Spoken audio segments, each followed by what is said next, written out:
최근 AI를 주도하고 있는 기업들은 미국의 매그니피센트 세븐일 겁니다.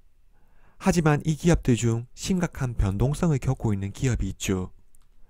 바로 테슬라입니다.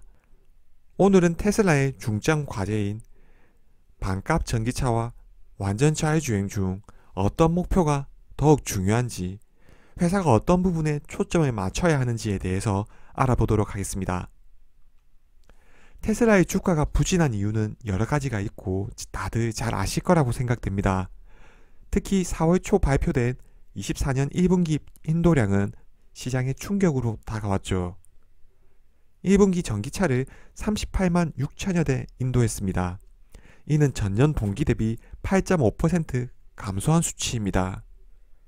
분기 인도량이 전년 대비 감소한 것은 코로나19로 생산이 전면 중단됐던 2020년 이후 처음 있는 일입니다. 물론 미국에서 전기차 수요가 급격하게 둔화되고 있지만 주요 원인은 중국 시장일 겁니다. 중국 시장은 테슬라 전체 매출 중 20%를 차지하는 핵심 시장입니다. 하지만 중국에서의 경쟁은 갈수록 치열해지고 있죠. 수많은 경쟁자들과의 출혈 경쟁이 지속되고 있습니다. 테슬라는 원가 경쟁력을 바탕으로 치킨 게임은 자신 있다고 했지만 갈수록 치킨 게임은 치열해지고 있죠. 언제 끝날지도 알 수 없는 상황입니다. 그리고 샤오미라는 또 하나의 강력한 경쟁자가 나타났습니다. 중국의 대표 가전업체 샤오미가 전기차를 출시하면서 중국 시장에서 어려움이 더욱 가중될 것으로 예상되고 있죠. 이러한 경쟁 심화는 중국 시장 내에서 테슬라의 점유율을 갉아먹고 있고 판매량 감소로 이어지면서 테슬라의 주가 하락에 큰 영향을 주고 있는 거죠. 실제로 테슬라의 중국 시장 점유율은 23년 절반 가까이 축소됐습니다. 23년 1분기 10.5%의 점유율은 4분기에 6.7%로 줄어들면서 테슬라의 시장 점유율은 축소되고 있죠. 그만큼 중국에서의 경쟁이 치열하다는 의미일 겁니다. 중국인들의 애플 사랑은 우리와 크게 다르지 않을 겁니다. 최근 애국 소비와 관련된 키워드로 애플 제품에 불매 운동이 있다고 하지만 수많은 저가폰 시장과 경쟁해야 하는 상황에서 아이폰은 지난해 중국 스마트폰 시장 1위를 차지했습니다. 작년 중국 시장 점유율은 17.3%, 애플은 중국 스마트폰 시장에서 대략 20%가량의 점유율을 차지하고 있습니다. 애플은 중국의 수많은 스마트폰 업체와 다르게 철저하게 프리미엄 폰 시장을 겨냥한 고가 세그먼트에 집중했습니다. 중국 시장을 위한 별도의 모델을 만들지 않았습니다. 애플 생태계와 앱스토어, 감성 마케팅으로 중국 시장의 젊은 층과 고소득층을 집중 공략했습니다. 중국 시장에서의 성장이 팀 쿡 체제에서 아이폰의 장악력을 더욱 확장시켜준 요인이었죠.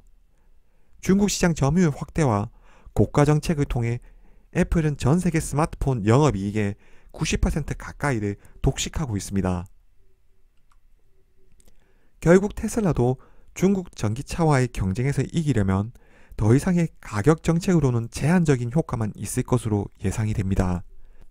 중국의 저가 전기차와 확실한 차별화를 할 수 있는 요소가 필요하다는 거죠.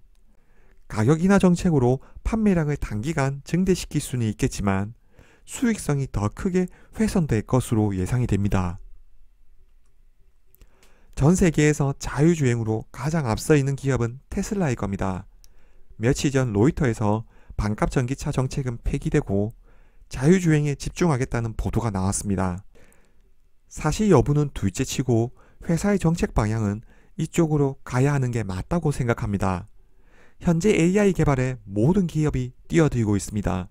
다양한 산업군에 다양한 경쟁자들이 AI 개발에 나서고 있지만 자율주행에서 테슬라를 대체할 수 있는 기업은 없을 겁니다. 특히 테슬라가 하려고 하는 뇌를 고도화해서 자율주행을 학습시키는 방법은 AI를 통한 자율주행이고 현재 시장에서 주목하고 있는 기술 분야이기도 합니다. 그리고 다양한 분야에 파생적으로 활용할 수 있는 부분도 많을 겁니다. 결국 테슬라를 차별화할 수 있는 요소가 자율주행인 거죠.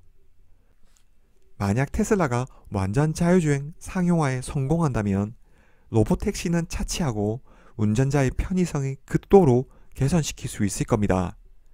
이는 다른 회사와 차별화된 요소로 작용할 뿐 아니라 다른 회사들에게 자율주행 기술을 판매함으로써 수익성 향상에도 큰 영향을 줄 수 있을 겁니다. 이는 궁극적으로 단순한 전기차 기업이 아닌 소프트웨어 기업으로 한 단계 비즈니스 모델을 밸류업 시키는 방법일 수도 있을 겁니다. 지난해에도 테슬라의 주가는 크게 변동성을 겪었습니다.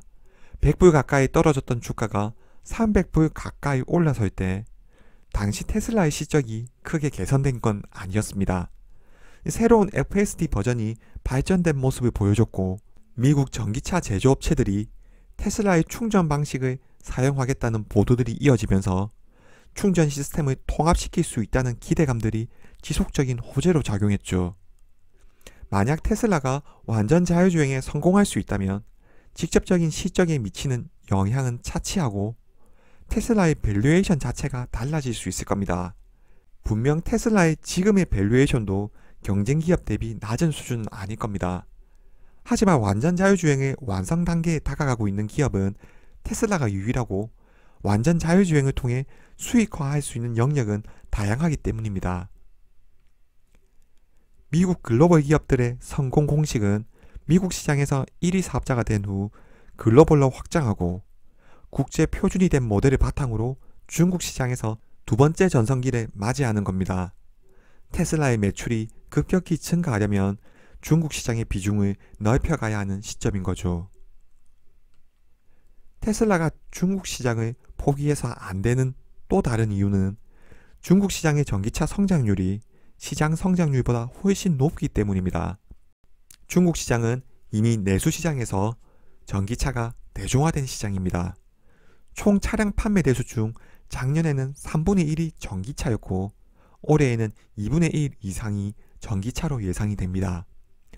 내수 시장에서 전기차 판매가 내연기관차를 압도할 정도로 높은 성장률을 나타내고 있고 이제 전체 차량 판매 대수에서도 전기차가 대중화된 시장이 되었습니다.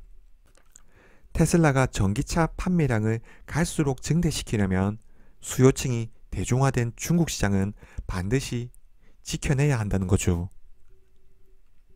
테슬라는 과거 2025년에 언박스드 프로세스를 이용한 반값 전기차를 만들겠다고 했습니다. 그리고 출시 시기를 앞당겨 24년 하반기에 생산을 시작한다는 이야기도 있었습니다. 하지만 언박스드 프로세스의 과도기 과정인 사이버트럭 양산에 완전히 성공하지 못한 이상 반값 전기차를 빠른 시일 안에 보기는 힘들 것으로 보는 게 합리적일 겁니다. 그리고 중국 전기차의 가격 공세는 더욱 강력해지고 있습니다. 중국 가전제품 강자인 샤오미까지 뛰어들어 가격 경쟁을 하겠다고 선언한 상태이죠. 만약 테슬라가 자율주행이 없는 반값 전기차를 만든다. 이에 대한 효과는 제한적일 겁니다. 오히려 가격은 상승하더라도 완전 자율주행을 성공한 차량을 만드는 게 현재의 테슬라에게는 더욱 유리한 선택이 될 겁니다.